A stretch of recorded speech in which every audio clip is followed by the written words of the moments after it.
বিশ্বের যতগুলো দেশে আজ মুসলমান নিধন হচ্ছে, একদিকে দুঃখ পাচ্ছি কিন্তু আনন্দেরও বিষয় আছে।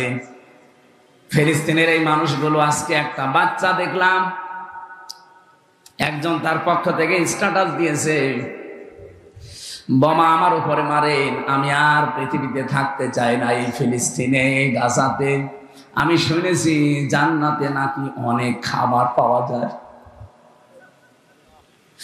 পৃথিবীতে থেকে তো না খেয়ে মরে যাচ্ছে, সুতরাং এরকম মরণ দরকার নেই, বোমা আমার উপরে ফেলেন।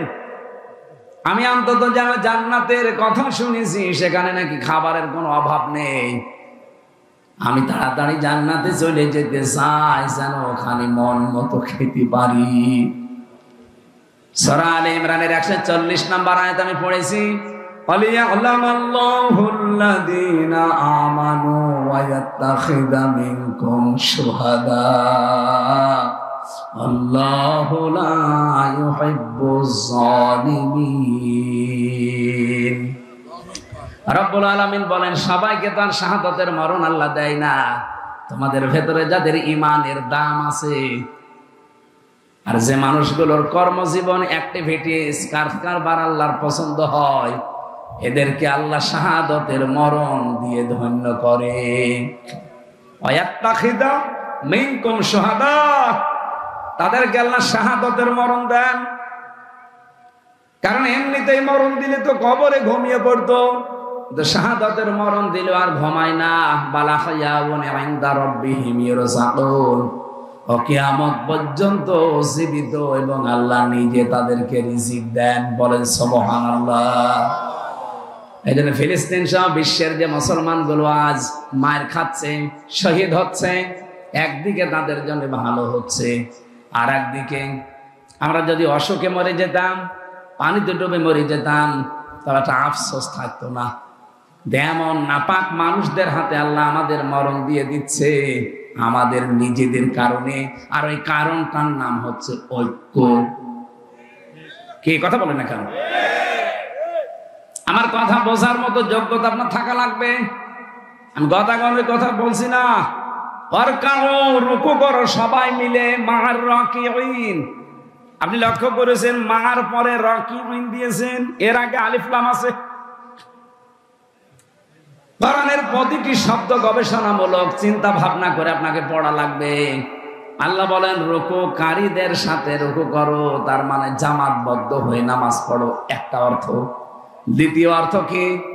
দ্বিতীয় অর্থ হচ্ছে সত্যি যদি মানুষ জামাতবদ্ধ হয়ে যে শিক্ষাটা প্রতিদিন 5 বার করে নেয়, কাতার থেকে যেভাবে শিক্ষা নেয়, এটা যে 257টা রাষ্ট্র দুনিয়ায় যত মুসলমান আমরা আছি, আমরা একেবারে কম না। তামাম দুনিয়াতে সবচাইতে বেশি মানুষ বাস করে খ্রিস্টান ধর্মে, তারপরেই হচ্ছে ইসলাম ধর্মে। জোরে বলেন সুবহানাল্লাহ। এই 210 কোটি মুসলমান আমরা সত্যি যদি ঐক্যবদ্ধ হওয়া কাতারের এই শিক্ষা নিতে পারতাম নামাজ থেকে, ফিলিস্তিনের এই আর্তনাদ গতকালকে 3টায় বন্ধ হয়ে যেত। আর্তনাদ করা লাগতো 80 লাখ মাত্র ইহুদি, পৃথিবীর নিকৃষ্ট জাতি, অভিশপ্ত জাতি, গায়রিল মাগদুবি আলাইহিম। প্রতিদিন যাদের বিরুদ্ধে আমরা কমপক্ষে 17 বার করে বরদোয়া দেই। কয়বার? কোন নামাজ যদি কেউ নাও পড়ে, ফরজ নামাজ যদি পড়ে, তারপরও ফরজ নামাজের রাকাত সংখ্যা কয়টা বলেন না কেন? 17 বার অন্তত আপনাকে বলাই লাগে গায়রিল মাগদুবি আলাইহিম, বলা লাগে না? এটা কি? এটা বরদোয়া। আল্লাহ গজব নাযিল করো অভিশপ্ত এই ইহুদিদের উপরে। প্রতিদিন আমরা তামাম দুনিয়ার 210 কোটি মুসলমান একই বরদোয়া দিচ্ছে। শুধু বরদোয়ার সাথে সাথে যদি একটু ঐক্যবদ্ধ হতে পারতাম। আজকে স্ট্যাটাস দিয়েছে নেতানিয়াহু, এই শয়তান, এই কোলাঙ্গার, যে আমরা যখন বাইতুল মুকাদ্দাসে হাত দিলাম, ফিলিস্তিনের মুসলমানদের দ্বিতীয় কিবলা বলা হয়। নবীজি যেখানে 17 মাস নামাজ পড়েছিলেন মুখ করে, কতদিন? মুসলমানদের দ্বিতীয় কিবলা যেটা, এইটা যখন আমি ভেঙে ফেলছিলাম, আমার তো মনে হচ্ছিল তামাম দুনিয়ার 210 কোটি মুসলমান, 57টা মুসলিম রাষ্ট্র, সবাই না জানি এক বাক্যে একযোগে লং মার্চ করে একেবারে ফিলিস্তিনের দিকে, ইসরায়েলের দিকে আবার সবাই তেড়ে আসে কিনা। যদি আসতো তাহলে আমার 80 কোটি ইহুদি এ তো পায়ের সাথে পিষিয়ে মেরে ফেলতো। কিন্তু দেখলাম না, আমি মসজিদ ভেঙ্গে গড়িয়ে দিলাম, পুরা গাজা পৃথিবী থেকে নিশ্চিহ্ন করে দিয়েছি, খণ্ড খণ্ড করে দিয়েছি, আমি দখলও করে নিয়েছি। এই কথাগুলো লিখেছে। গাজাকে, ফিলিস্তিনকে আমরা খণ্ড খণ্ড করে দখল করে নিয়েছি। ফিলিস্তিনে যে ঘটনা ঘটে গেল গতকাল, তামাম পৃথিবীর 210 কোটি মুসলমান হতবাক, নির্বাক হয়ে গেছে যে পৃথিবীর মানচিত্র থেকে গাজা, রাফা, ফিলিস্তিন নামে একটা রাষ্ট্রের অস্তিত্বই শেষ। এখন আর কেউ আপনার কাছে খাবার চাইবে না, কেউ আর ত্রাণ চাইবে না, কেউ আর ঔষধ চাবে না। পৃথিবী থেকে মানুষগুলো তারা যাবার সময় বলে গেছে যে দুনিয়াতে মুসলমান বলে কিছু নেই। 210 কোটি মানুষ মুসলমান এই পৃথিবীতে, আর আমরা বোমার আঘাতে উঠতে উঠতে এক একবারে এক এক বোমা মারে। কারো মাথা উড়ে যায়, কারো ঠ্যাং উড়ে যায়। 8-10 জন, 20 জন, 15-20 জন বোমার সাথে আকাশে উড়তে থাকে। গতকালকে বিকাল 3টা থেকে দৃশ্যগুলো দেখার পরে আমার মনে হচ্ছিল এক একটা বোমার আঘাতে, বম বাস্টিং করার কারণে 18-20 জন, 30 জন, 50 জন উঠতেছে বোমার সাথে। হাত পা মাথা মস্তক ছিন্ন ভিন্ন হয়ে বিভিন্ন জায়গায় এই গাজা রাফায় ছড়িয়ে পড়ছে। এরা আকাশের দিকে বোমের সাথে ওড়ে না, এরা আমার আল্লাহর জান্নাতে উঠতেছে। মাঝে মাঝে পৃথিবী গরম হয়ে যায় কেন আপনি জানেন? এই যে পৃথিবী মাঝে মাঝে গরম হয়ে যায়, কাফেরদের হাতে মুসলমানদের আল্লাহ জীবন দেওয়ার ব্যবস্থা করে, এমনি না। কাফেররা তো জাহান্নামে যাবে, ওদের যন্ত্রণা আরো যেন বেশি হয়। এই জন্য নিরপরাধ মানুষ হত্যাকারীর তালিকায় তাদের নাম ওঠে। আর এই মানুষগুলো যেহেতু একেবারে অপারগ, নিরপরাধ, এদেরকে এমনি মরণ দিলে হয়তো কবরে যে ঘুমিয়ে পড়তো। শাহাদতের মরণ দিয়ে আল্লাহ ধন্য করে তাদেরকে আল্লাহ কিয়ামত পর্যন্ত রিজিক দেয়।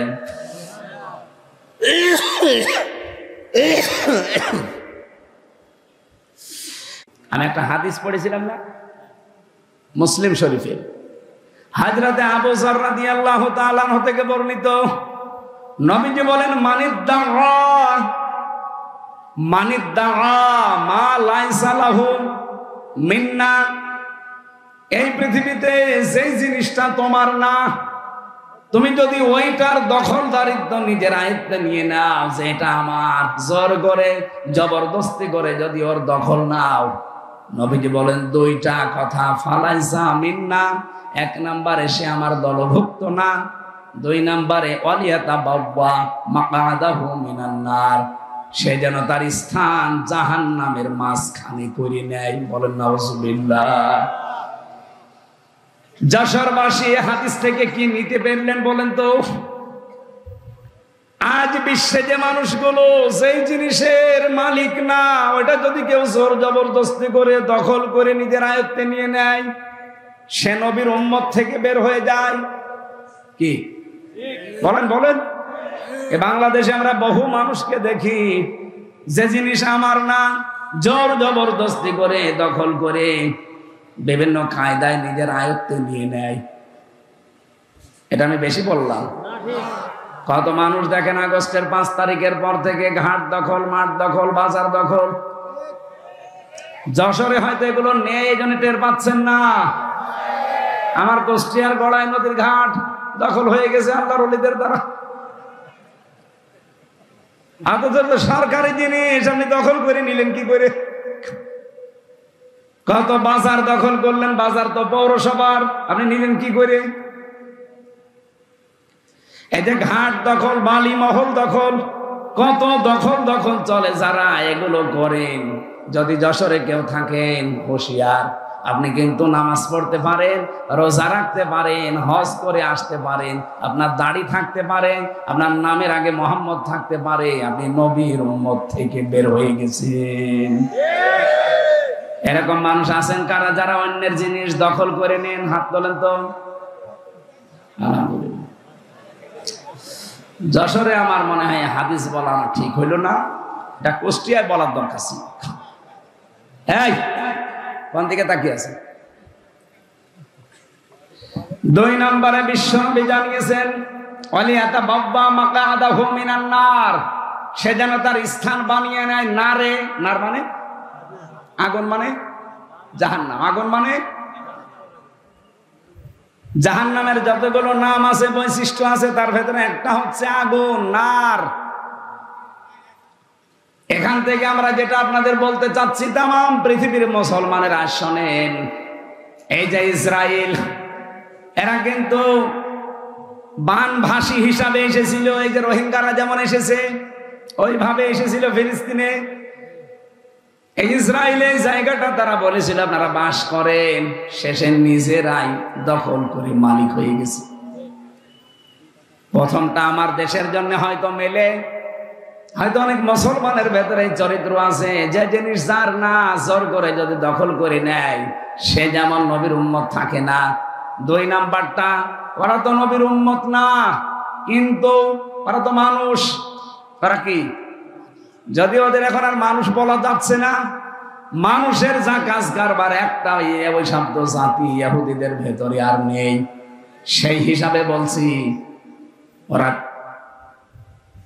দখলদারিত্ব করছে। যা হাজার হাজার মানুষকে আজ মিশরের দিকে দেখলাম রওনা দিয়েছে, নিজেদের বাড়ি ঘর সব মালামাল রেখে এখন চলে যাওয়া লাগছে।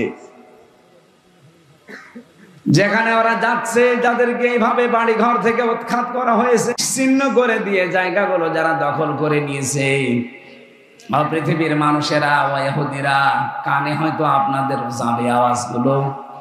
আপনারা মুসা নবীর অনুসারী বলে নিজেদেরকে দাবি করেন, অথচ মুসা নবীর নবুয়ত টেকবে না যদি কোরআন শরীফ, এদিকে তাকান, মুসা নবীর নবুয়ত টিকে থাকার সম্ভব না যদি কোরআনে কারিম আল্লাহ নাযিল না করতেন। বোঝেন কথা, বোঝেন? ঈসা নবীর নবুয়ত টিকে থাকায় সম্ভব না যদি আল্লাহ কোরআনে কারিম নাযিল না করতেন। সেই কোরআন থেকে শোনাচ্ছি, সেই কোরআনের ব্যাখ্যা হাদিস থেকে শোনাচ্ছি।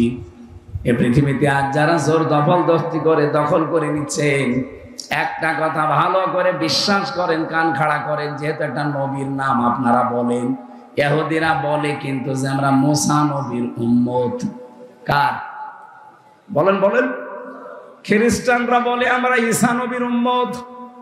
এই জন্য আপনাদের বলছি, একটা নবীর নাম বলে যেহেতু নিজেদেরকে পরিচয় দেন,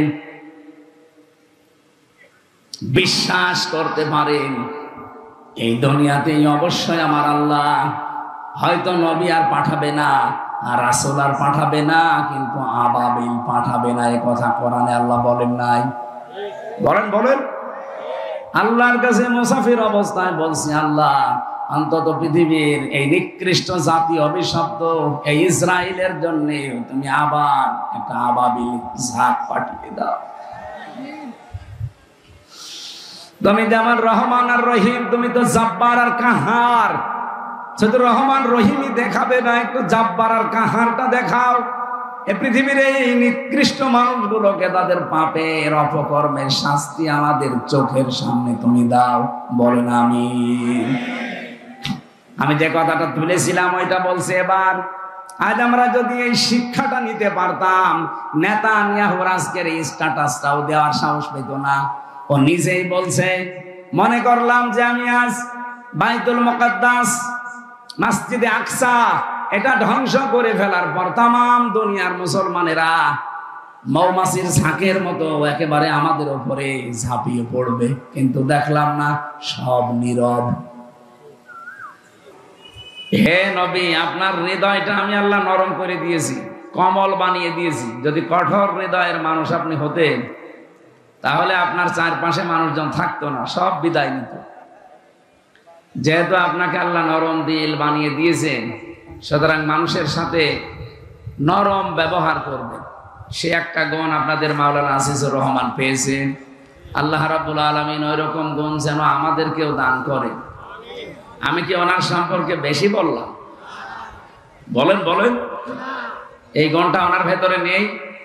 কথা বলার সময় হিসাব করে কথা বলে যে আমার কথায় আবার কেউ দুঃখ পাবে না তো। আর আমরা কাজ করার সময় হিসাব করি না যে কাজে আবার মানুষের কষ্ট হবে না তো। সুতরাং আল্লাহ নবীর কাছ থেকে, আলেমদের কাছ থেকে গুণ আমাদের অর্জন করার তৌফিক দেন। বলেন আমিন। এতক্ষণ যারাই কথা বললেন, বিশেষ করে মাওলানা হোসাইন মাহফুজ চুয়াডাঙ্গা, মাওলানা ফারুক হোসেন যুক্তিবাদী কুষ্টিয়া, এবং এই মাহফিলে বসে আছেন আপনাদের পাশের জেলা খুলনার সন্তান, ইসলামিক চিন্তাবিদ, শিক্ষাবিদ মাওলানা রবিউল ইসলাম দামাত বারকাতুহুমুল আলিয়া। ডানে বামে যারা বসে আছেন অবশ্যই আপনাদের শ্রদ্ধাভাজন ব্যক্তিত্ব এই মানুষগুলো। আমি এত বলার পর আপনার কথা বলতে হয় না মানে? আর এদেরকে নেতানিয়াহুর মতো এদেরকে বিবেক মরিয়ে গেছে। হ্যাঁ, এতবার বলা লাগবে কেন? আপনার জন্য যদি ডিস্টার্ব হয় না, নামাজের কাতার যদি বাঁকা হয়, যার কারণে বাঁকা হয় পুরা গোনা তার হয়। কথা বলেন না কেন? যেহেতু এই মাসলাটা বললামই, নামাজের কাতারে যার জন্য বাঁকা হয়ে যাবে পুরা কাতারের গোনা তার উপরে বর্তাবে। এতটুকু শেষ না, তার অন্তরটা আল্লাহ হেদায়েত থেকে বঞ্চিত করে দেবে, বাঁকা হয়ে যাবে। এই হাদিস পড়তে গিয়ে আমি দেখেছি 3টা কাজে পৃথিবীতে দেরি করতে নেই। কেউ যদি দেরি করেন জেনে বুঝে আপনার গোনা হবে। বিশেষ করে কেউ মারা গেলে কোন মহারাতের জন্য দেরি করার দরকার নেই। যত তাড়াতাড়ি পড়েন তাড়াতাড়ি মাটির ভেতরে দিয়ে দিন। না ওনার বড় মেয়ে থাকে অমুক জায়গায়, ওনার চাচাতো বোনের মামাতো খালাতো অমুক কে থাকে, সে আসবে তারপর। কেন?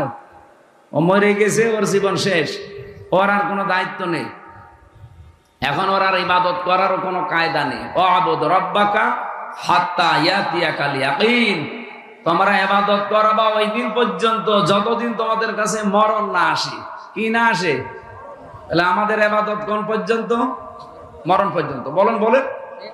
আর যে লোকটা মরে গেল ওর কাজ শেষ। এখন দায়িত্ব কাদের? জীবিত মানুষদের। আমরা যারা জীবিত আছি আমাদের দায়িত্ব এখন ওই মরা মানুষটা নিয়ে। ওনাকে যদি দাফন কাফন না দেন, মাটির নিচে না দেন, কি আশ্চর্য গো। এখান থেকে সরে যান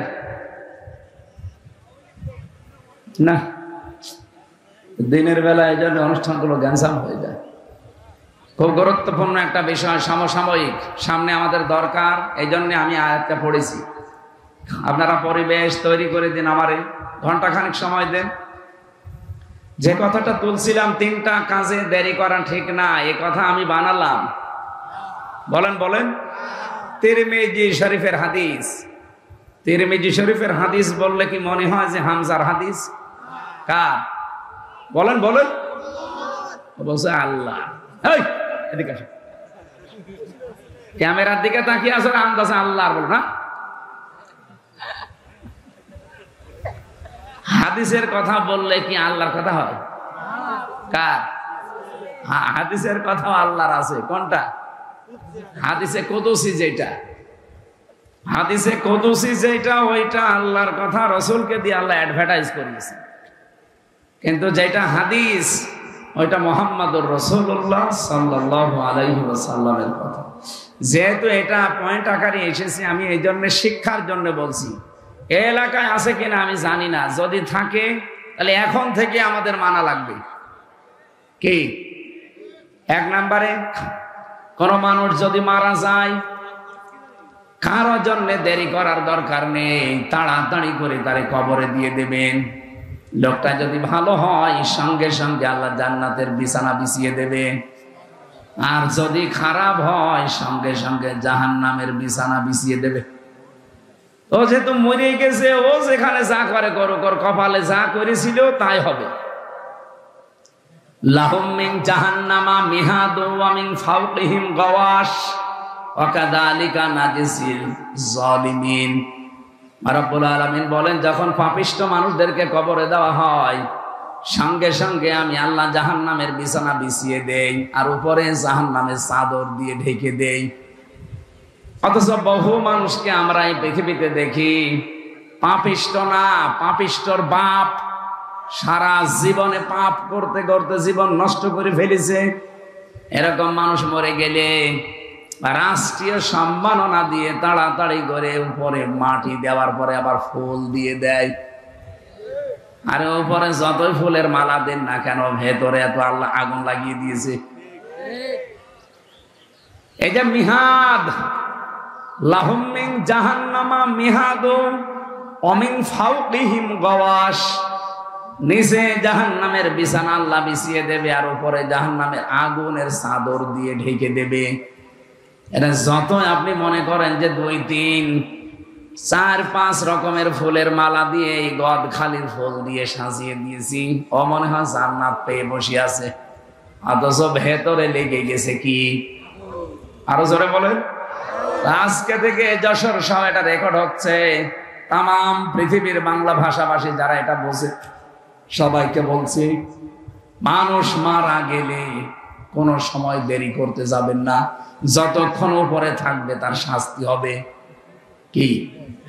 তাড়াতাড়ি করে তার জায়গার জিনিস জায়গায় দিয়ে দেবেন। দ্বিতীয় নম্বরে, নামাজের সময় যদি হয়ে যায়, কোনো মহারতির জন্য দেরি করার দরকার নেই। অনেকে মনে করে না, চেয়ারম্যান আসে নাই, সভাপতি আসে নাই, কিছু মুসল্লি আসুক, আপনার দরকার কি? আপনি তো ডাক দিয়েই দিয়েছেন আল্লাহু আকবার, আল্লাহ সব চাইতে বড়, হাইয়া আলাস সালাহ হাইয়া আলাল ফালাহ, নামাজের দিকে আসো, কল্যাণ পেয়ে যাবে। ঘোষণা তো দিয়েই দিয়েছেন। এখন দুনিয়ার মানুষ কল্যাণের দিকে না এসে যদি দুনিয়ার কোনো কাজ নিয়ে ব্যস্ত থাকে, এটা তার ব্যর্থতা। কি পৃথিবীতে এই ঘোষণা দেওয়ার পরেও কোনো মানুষ যদি নিজের কাজ কাম নিয়ে ব্যস্ত থাকে, সে যেন আল্লাহকে বোঝাতে চায় যে আল্লাহ, মুয়াজ্জিন যে ডাক দিয়েছিলে হাইয়া আলাল ফালাহ, যে কল্যাণের দিকে আসো, তোমার ওই নামাজের কল্যাণের ছাড়া আমার এই কাজে কল্যাণ বেশি। মুসা আলাইহিস সালামের জামানার একটা ঘটনা পড়ছিলাম। হযরতে মুসাকে আল্লাহ ডাক দিয়ে বললেন, মুসা, এক কামার, এই যে লোহা পিটিয়ে সোজা করে, বিভিন্ন জিনিস তৈরি করে, এই মানুষটা তোমার সাথে জান্নাতে যাবে। মুসা নবী ডাক দিয়ে বলেন, রব্বুল আলামিন, তুমি আর মানুষ পাইলে না, এটা কামারের নাম বললে। কত ভালো ভালো মানুষ আছে, তাদের নাম তো বললে না, কামার কি এমন করে সে? আল্লাহ পাক বলেন, মুসা একটু খোঁজ নিয়ে দেখো লোকটার কাজ কি। মনে করেন এই ওলাশি বাজারে একেবারে ওই কর্নারে মানে হাপড় টানে আর লোহা পিটিয়ে সোজা করে, দা খন্তা কোড়াল বিভিন্ন জিনিস বানায়। আমাদের জামানায় যেমন 5 বার আযান হলে আমরা টের পাই যে নামাজের সময় হয়ে গেছে, মুসা আলাইহিস সালামের জামানায় মাত্র 1 ওয়াক্ত নামাজ ছিল। ওই সময় হয়তো আযান দেওয়ার সিস্টেম ছিল না, কিন্তু একটা সিস্টেম ছিল। হয়তো কেউ আগুন লাগিয়ে দিত, ধোয়া উঠলে মানুষ মনে করতো যে সময় হয়েছে, কারণ 24 ঘন্টায় মাত্র একবার। যেই নামাজের সময় হয়ে গেছে, ওই জামানায় উনি লোহা পিটাচ্ছিলেন হাতুড়ি দিয়ে, মগর দিয়ে লোহা পিটায়, একবার মাথার উপরে তোলে, আবার একবার লোহার উপরে পিটায়। হঠাৎ পেছনে ছিল মগরটা, তাকিয়ে দেখে আকাশে ধোঁয়া উঠতেছে, তার মানে নামাজের সময় হয়ে গেছে। উনি লোহার উপরে পিটিয়ে তারপরে নামাজে যেতে পারতেন। পেছন দিক থেকে মগরটা ফেলে দিয়ে জলদি করে পবিত্র হয়ে নামাজের জন্য প্রস্তুতি নিলেন।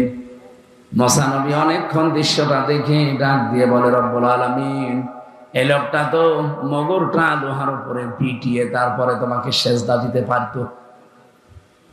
তো সময় হয়ে যাওয়ার পরে দুনিয়ার কোনো কাজে আর খেয়াল নেই, সব বাদ দিয়ে যে লোকটা তোমাকে এত বেশি গুরুত্ব দিতে পারে, তুমি তাকে জান্নাতে না দিয়ে পারো না। যেন নামাজের সময় হলে দেরি করা জায়েজ আছে? আরো জোরে বলেন।